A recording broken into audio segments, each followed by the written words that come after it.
let's take it from the more, I guess, glass half full viewpoint, Amy Trask, here on the Rich Eisen Show, and that this Which is, I like to do. Well, sure, because the benefit of this can be that executives do or scouts do see Kaepernick in person, and the interview process can somehow bridge whatever divide an owner that thinks, you know what, we can use someone of his capabilities, but I'm concerned about how he would affect the locker room and my community based on the stances or sitting or kneeling he would take.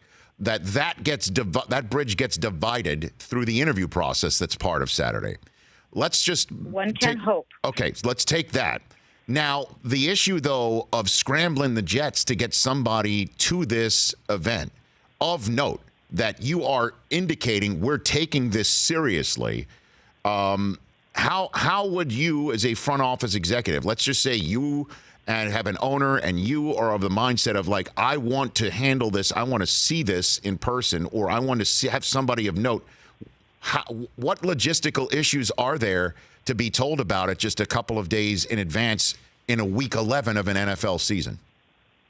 Well, you hit the proverbial nail on the head, Rich. It's not whether or not you can get someone there. Absolutely, positively. Any team that wishes to have someone in Atlanta on Saturday can do that. It's just not that hard. The question is, who can you get to Atlanta? Because unless you're on a bye week, and if you're on a bye, it may be trouble scrambling to get people who are taking a couple of days off and maybe somewhere unreachable, which does happen. Rarely, but occasionally. It's just, if you're not on a bye, you're not going to get a head coach. You're probably not going to get a GM. You may not, and again, if you're proximate to Atlanta, if you're playing close by, if you're an hour flight away, if you're assigned to scout a game that's an hour flight away, that's one thing. But if you're across the country or you're a good distance away and your scouts are at games and you're getting ready to go on a road trip or you've got a home game, you're not going to get a very, very senior person. But can you get someone? Absolutely, positively, yes. And then what happens? What happens with the information?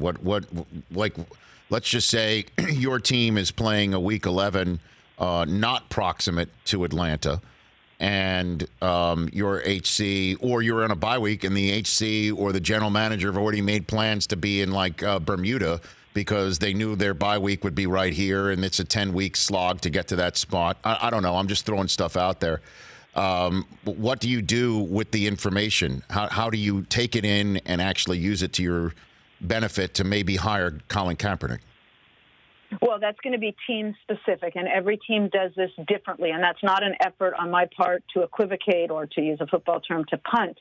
But if an organization thinks highly of those that it deploys to evaluate situations, and if an organization takes input from those it sends around the country to gather information, well, then you're going to listen. If an organization sends a scout or someone from the personnel department, even if that person is junior level, if that person comes back and says, okay, I asked all the questions that we discussed ahead of time that you wanted me to ask, here's the answers I got, here's the impression I had, different team ownership and different team executives are going to rely upon its junior staff differently than others. One thing teams should do if sending someone who's junior on staff, arm them with all the data you want them to collect. This is what we want you to ask Colin. This is what we want you to observe. And then when that person comes back, listen to what he or she has to say. What about you, Amy? If from somebody from your perspective as a front office executive, let's just say you don't have a need for Colin Kaepernick at quarterback, but support his desire to play in the NFL and the fact that he should have a spot here. Would you attend something like this just for that reason alone? I would attend for any number of reasons. That would be one of them. But no one knows when one might have a need for a quarterback. There are a lot of teams, I don't think the Steelers knew going into the game in which Ben Roethlisberger was injured that they would be starting Mason Rudolph for the rest of the season, and we could go on and on and on through the list. There are teams which need quarterbacks. every single team is one snap away from needing a quarterback.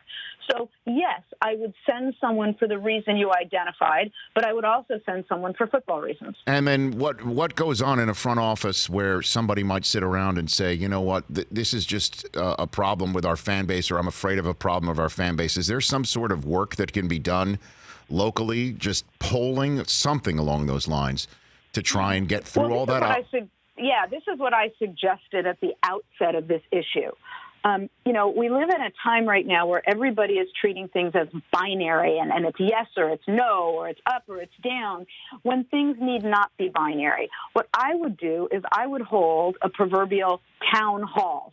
And I would do it in the largest place possible. I would do it in a theater, or I would do it in a concert venue, or I would do it in a stadium. And I would invite ticket holders and fans, and I would say, let's have a discussion about this.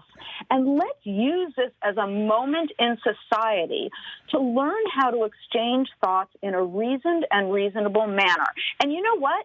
We are not all going to agree about this, and that's okay. But we have to learn as a society how to disagree agreeably.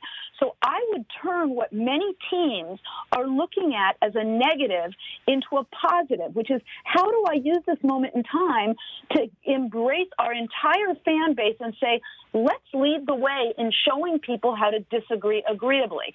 I would also bring in members of armed forces, both people who have served, people who are serving, so many of whom have articulated, stop throwing out that this is disrespectful to the flag or the troops, because I enlisted to defend the right of others to say and to do that with which I disagree. That's one of our greatest freedoms.